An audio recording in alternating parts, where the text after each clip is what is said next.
కూడా అదే. ఇప్పుడు ఎక్కడండి తప్పు ప్రియాంక గారు చెప్పారు దాన్ని రాజశేఖర రెడ్డి గారు బలంగా తీసుకెళ్లిన పవన్ గారు నాకు ఇస్తే అవకాశం, నేను సబ్మిషన్ ఇస్తే అవకాశం సాహెబ్ గారు మాట్లాడండి. సాహెబ్ గారు నేను ఒక అంశం చెబుతానండి. చంద్రబాబు నాయుడు గారు సాహెబ్ గారు చంద్రబాబు నాయుడు గారు ఆంధ్రప్రదేశ్ రాష్ట్రంలో కరువు ఎక్కువైంది, అసలు రైతులు ఆత్మహత్యలు ఎందుకు చేసుకుంటున్నారని చెప్పి ఒక కమిటీ వేసినప్పుడు విస్తుపోయే నిజాలు వచ్చినాయి.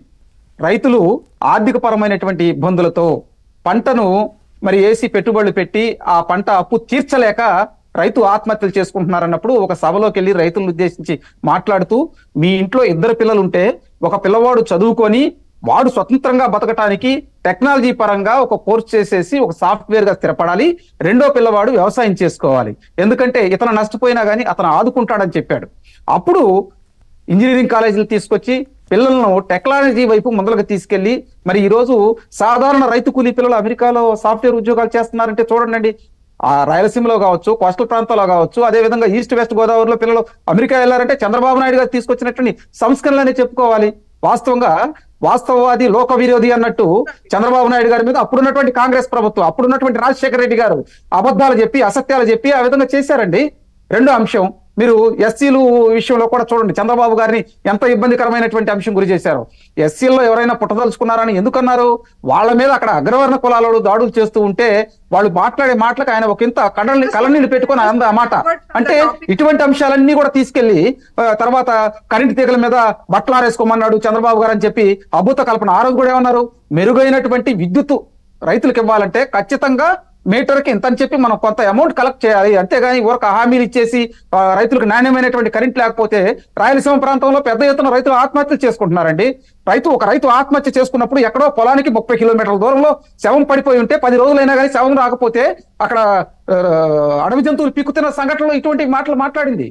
ఇవన్నీ చెప్పకుండా చంద్రబాబు గారు నాయుడు గారిని ఏదో ఒక ఇష్యూ చేసేసి ఆయన ఇమేజ్ దెబ్బతీశారు. వాస్తవంగా ప్రజలకు కూడా వాస్తవాలు తెలియనప్పుడు ఒక అబద్ధాన్ని పదే ప్రజలకు తీసుకెళ్తే అది నమ్ముతారు. రాజశేఖర రెడ్డి గారు అదే విధంగా చేశాడు, జగన్మోహన్ రెడ్డి గారు కూడా అదే విధంగా చేశాడు. ఒక అబద్ధాన్ని పదే ప్రజల్లోకి తీసుకెళ్తారు, ఒక ఎస్టాబ్లిష్ చేసేస్తారు. నేను దానికి చిన్న ఉదాహరణ ఇప్పుడు జరిగే సంఘటనలు చూడండి. ఏదైతే ఇప్పుడు భువనేశ్వరి మేడం గారు తెలుగుదేశం పార్టీ ఎవరైతే కార్యకర్తలు చనిపోయారో వాళ్ళ కుటుంబాల దగ్గరికి వెళ్తుంటే కూడా వాళ్ళ సోషల్ మీడియాలో ఏ విధంగా పెడుతున్నారు చూడండి. అదే విధంగా షర్మిల గారి మీద కూడా ఏ విధంగా పెడుతున్నారో చూడండి. కనీసం అరే నా తోబుట్టువు అని వదలలేదు కదా, ఆమె మీద కూడా అసభ్యంగా పోస్టులు పెడుతుంటే ఎక్కడన్నా ముఖ్యమంత్రి గారు స్పందిస్తున్నారండి? వాళ్ళ కూలి మీడియా పేటీఎం బ్యాచ్లు పెడుతున్నారు. ఇవన్నీ కూడా నేనేమంటానంటే, ఇప్పుడు వైకాపా పార్టీ కావచ్చు, అంత ముందర రాజశేఖర రెడ్డి గారు కావచ్చు, ఒక అబద్ధాన్ని పదే ప్రజల్లోకి తీసుకెళ్లారండి. ప్రజలు ఆ అబద్ధమే నిజమని నమ్మారు. మీరు ఇవన్నీ గమనించాలి. సార్ అదంతా సరే, నిన్నటి సమ్మిట్ గురించి ఏం చెప్తారు? అంటే పూర్తిగా బైజూస్ కావచ్చు, నిన్న జరిగింది ఒకటండి. నేను చెప్పేస్తాను. నేను ఇక్కడ ఏమన్నానంటే చంద్రబాబు నాయుడు గారు టెక్నాలజీ మీద ఫోకస్ చేయలేదని లేదు. ఇన్ఫాక్ట్ చంద్రబాబు నాయుడు గారు he bought the tech revolution, అది నోబడీ కెన్ డినై. ఇక్కడ నేను చెప్తున్న ఫ్యాక్ట్ ఏంటంటే అగ్రికల్చర్ నెగ్లెక్ట్ కాలేదండి. మీరు అపోహపడుతున్నారు ప్రియాంక గారు. మీరు వాస్తవాలు మాట్లాడాలి. నేను అనేది ఏంటంటే అప్పుడు కూడా రైతులకు కావచ్చు, రైతు కూలీలకు కావచ్చు సంక్షేమం కాదండి. Let me talk because I let you speak. నేను నెగ్లెక్ట్ చేశారని చెప్పట్లా. అగ్రికల్చర్ టెక్నాలజీ మీద ఉన్నంత ఫోకస్ అగ్రికల్చర్ మీద లేదు. అట్లీస్ట్ ఇది జనాలు నమ్మారు, ఫీల్ అయ్యారు. రైతులు కూడా అది నిజమని నమ్మారు. అదేనండి, ఒక అబద్ధాన్ని నమ్మించారని చెబుతున్నా నేను. అగేన్స్ట్ గా వేశారని చెప్తున్నాను. I'm not denying. Right. Priyanka గారు ఆ గతం అది జరిగింది, సో దానికి సంబంధించి ప్రజలు కూడా చర్చించుకున్నారు, ప్రజలు కూడా మాట్లాడుకున్నారు. అవును గారు, ఈ రోజు వైఎస్ఆర్సీపీ ప్రభుత్వంలో కూడా అదే problem. There is too much focus on pressing the button and less on development.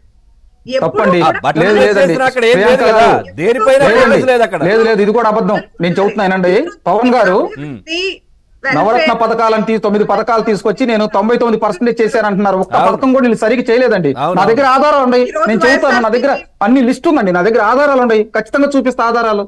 నేనేమంటానంటే ఒక అబద్ధాన్ని ప్రజల్లోకి తీసుకెళ్తాం వాళ్ళు ఒక ఆయుధంగా చేసుకున్నారండి. మీరు చూడండి, రైతు భరోసా దగ్గర నుంచి మరి మద్యపాన నిషేధం దాకా ముఖ్యమంత్రి గారు దేంటోనన్నా 100% చేశారని చెప్పండి ప్రియాంక గారు. నేనేమంటానంటే ప్రజల్ని మభ్య పెడుతున్నారు ఇక్కడ, ప్రజల్ని పెడుతున్నారు. ఈ రోజు వైఎస్ఆర్సీపీ ప్రభుత్వం చేస్తుంది కూడా అదే. ఇప్పుడు ఆంధ్రప్రదేశ్ లో సంక్షేమం ప్రియాంక గారు ఆంధ్రప్రదేశ్ లో మీరు సత్యమూర్తి గారు తమరికి కూడా తెలిసినటువంటి విషయం నేను చెప్పేది. ఒక అగ్రవర్ణ కులం వాళ్ళు ఇక్కడ బాగుపడి ఎక్కడికో వెళ్తే వాళ్ళ మీద కింద ఉన్నటువంటి తక్కువ వాడు ఏం చేస్తాడంటే ద్వేషాన్ని వెలుగుస్తూ ఉంటాడు. ఇది మానవ సహజం. కానీ వాస్తవాలు అట్లా ఉండవండి.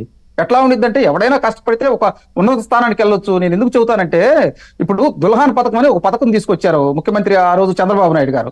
వాస్తవంగా ఆ పథకం కూడా ఎందుకు వచ్చిందంటే మైనారిటీ పిల్లలు ఎక్కువ మంది ఉంటారండి. పిల్లలు వాళ్ళ పెళ్లిళ్ళు చేయడానికి నానా ఇబ్బందులు పడుతున్నప్పుడు ఒక అర్ధరాత్రి ఒక మహిళ, అయ్యా నాకు ఇట్లా ఉంది నా పరిస్థితి, నా పిల్లలు పెళ్లి చేయడానికి నాకు గౌరవప్రదంగా బతికిన వాళ్ళు, నా దగ్గర డబ్బులు లేవు, నేను ఆత్మహత్య చేసుకోవాల్సినటువంటి ఇబ్బందులు ఎదురవుతున్నాయి అని చెప్పి ఆమె ఆవేదన చెందితే, లేదు లేదమ్మా మీ పిల్లల పెళ్లిళ్ళు మీయే కాదు మిగిలిన కులాల కూడా నేను చేపిస్తానని చెప్పి అప్పుడప్పుడు దుల్హాన్ పథకం ప్రవేశపెట్టి స్టార్టింగ్ 50,000 ఇచ్చారు, తర్వాత 75,000 చేశారు. అంటే నేనేమంటానంటే ప్రజలకు ఏమి కావాలో అది చేయగలిగిన వాడు నాయకుడండి. చంద్రబాబు నాయుడు గారు చూడండి, మరి గ్రామీణ ప్రాంతాల్లో 26,000 కిలోమీటర్లు సిమెంట్ రోడ్లు వేశారు, LED స్ట్రీట్ లైట్లు తీసుకొచ్చారు. దాంతో పాటు రైతులకు సంబంధించినటువంటి బోర్వెల్స్ విషయంలో కానీ రాయలసీమ ప్రాంతంలో ఆయన ఏమంటారంటే మీరు ఎక్కువ ప్యాడీ కాదండి డిఫరెంట్ పంటలు వేసుకోవాలి. మీరు రాయలసీమలో చూడండి, మీరు ప్రత్యామ్నాయ పంటలు వేసుకోండి. సాహెబ్ గారు ఇదే ఇప్పుడు ఏంటి ఇప్పుడు అంటే మనం చూస్తా ఉన్నాం, నిన్న జగన్మోహన్ రెడ్డి గారు మాట్లాడిన అంశాలు కావచ్చు, పూర్తిగా అంటే నేను ఇప్పటికిప్పుడు దిగిపోతానని చెప్పడం, ఆ తర్వాత రాష్ట్రంలో ఏదైతే ఆయనకు సంబంధించినటువంటి ఎమ్మెల్యే క్యాండిడేట్స్ కావచ్చు, ఇన్ఛార్జీల మార్పులు ఇవన్నీ కూడా అంటే వ్యతిరేకత వాళ్ళపైనే ఉంది, నా పైన కాదు అనే విధంగా చెప్పుకునే ప్రయత్నం. తర్వాత నిన్న ఎడ్యుకేషన్ సిస్టమ్ గురించి ఆయన మాట్లాడినటువంటి అంశాలు, వీటి గురించి మాట్లాడదాం. అంటే మీరు పవన్ గారు నిన్న ఏదైతే తిరుపతిలో ముఖ్యమంత్రి గారు మాట్లాడిన మాటలో నైరాశ్యం ఉంది. ఏ విధంగా అంటారంటే నేను అంతా చేయాల్సింది చేసేసాను, ఇక జనమే ప్రజలు ఇష్టం, వాళ్ళు ఏదైతే ఇది పైన దేవుడు ఉన్నాడు, ఎదురు ప్రజలు ఉన్నారు అంటే ఏంటి, తను ఓడిపోబోతున్నాడు అన్న మాటలు అర్థమైపోతుంది. తనతో పాటు ఇప్పుడు జరుగుతున్నటువంటి అంశం ఏంటంటే ఏది జరిగినా ఏదైతే అది జరిగిద్ది అంటున్నారు, కానీ వాస్తవానికి అతనికి తెలుసు నేను ఓడిపోతున్నాను. కాబట్టే మరి చూడండి ఏ విధంగా షఫిల్ చేస్తున్నాడు, ఎమ్మెల్యేలను తీసేస్తున్నాడు, ఇప్పుడున్నటువంటి ఎంపీలను తీసేస్తున్నాడు. నీకు తాడేపల్లి ప్యాలెస్కి వెళ్తామే కానీ తిరిగి వచ్చేవాడు ఎవడు ఉంటలే, అక్కడి నుంచి వెళ్ళిన తర్వాత మళ్ళీ తిరిగి వెళ్ళేవాడు ఉంటలేదండి. ఇక్కడ ఒక విధంగా ఎమ్మెల్యేలు బైఫ్రికేట్ చేయడం వల్ల ఏమవుతుంది, ఇక్కడ గెలవలేనోడు ఎక్కడికి వెళ్ళి గెలుస్తాడా సార్? ఇక్కడ రాష్ట్రంలో కావాల్సింది ఏంటంటే ఎమ్మెల్యేలు కాదు మార్చాల్సింది, ముఖ్యమంత్రిని మార్చాలనుకుంటున్నారు ప్రజలు. ఎందుకంటే ముఖ్యమంత్రి గారు ఇచ్చినటువంటి ఆదేశాలే అమలు పరిచారండి వాళ్ళు. సొంతంగా ఒక ఎమ్మెల్యే గానీ ఒక మినిస్టర్ గానీ ఒక పని చేయలే. ఎందుకంటే ఇప్పుడు వాస్తవంగా చూడండి, తాడేపల్లిలో ఉన్నటువంటి ఆ సజ్జల రామకృష్ణారెడ్డి అనేటువంటి వ్యక్తి ఆడిన నాటకంలో జగన్మోహన్ రెడ్డి బలైపోయాడు. ఇది తెలుసుకున్నాడు ఈ రోజు. కాబట్టే ఇక్కడ జరుగుతున్నటువంటి విషయం ఏంటి, అక్కడ ఏ మినిస్టర్ కూడా ఏం పని చేయలేదండి. మీకు పేరుకే మినిస్టర్లు ఇచ్చారు, మరి మా మైనార్టీల మీద దాడులు జరుగుతున్నప్పుడు మా మైనార్టీ మినిస్టర్ ఎక్కడన్నా మాట్లాడా? అదేవిధంగా ఇందాక అన్నట్టు SC STల మీద దాడులు జరుగుతుంటే ఎక్కడన్నా కానీ హోమ్ మినిస్టర్ వాళ్లే కదండి ఉంది, మహిళ కదా, ఆమె ఎక్కడన్నా మాట్లాడిందా? పైపించి ఆ సామాజిక వర్గం మీద ఎక్కడ దాడులు జరిగినా ఎక్కడ మాట్లాడలేదు కదా. మీరు అంత దాకెందుకండి, ఒక ఎమ్మెల్సీ నేనే హత్య చేశానని ఒప్పుకుంటే వాడిని మేళతాళాలతో తీసుకొచ్చారు కదండి, బెయిల్ ఇప్పించేసేసి ఒప్పుకున్నాడు కదా. డ్రైవర్ సుబ్రహ్మణ్యాన్ని తనే హత్య చేశాడని ఒప్పుకున్నాడు. అంటే ఇటువంటి సంఘటనలు కోకొల్ల ఆంధ్రప్రదేశ్ లో. నేను పదే చెప్పదలుచుకుంటే ఏంటంటే ప్రజాస్వామ్యం ఏ విధంగా కూని అయిపోయింది. మీరు ప్రజల్ని ప్రలోభాలకు గురి చేయటం, భయపెట్టడం, నేనే రేపు గెలుస్తానంటాం. మీరు చూడొచ్చు వాళ్ళు ప్లేన్ రేపు పెట్టుకున్న